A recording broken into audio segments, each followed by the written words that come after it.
नमस्कार साथियों, आपके बीच लेकर आया हूँ पंच तुलसी ड्रॉप। इसमें 5 रंग के तुलसी ड्रॉप है। श्याम तुलसी, शुक्ला तुलसी, राम तुलसी, अदरक तुलसी, सुथरका तुलसी।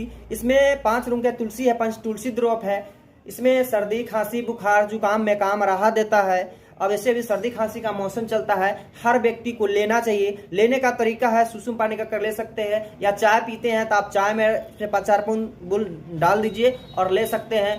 इसमें लेने का भी बहुत सारा अच्छा तरीका है, आपको शरीर में इम्यूनिटी भी बरकरार रखता है। और अभी मौसम सर्दी खांसी का ही है, हर व्यक्ति को पंच तुलसी ड्रॉप लेना चाहिए। और लेने के लिए आपके स्क्रीन पर नंबर है, इस पर कॉल कर सकते हैं। आप कॉल करके इसका अधिक जानकारी ले सकते हैं, और इस पर कॉल करके आप घर बैठे मंगा भी सकते हैं।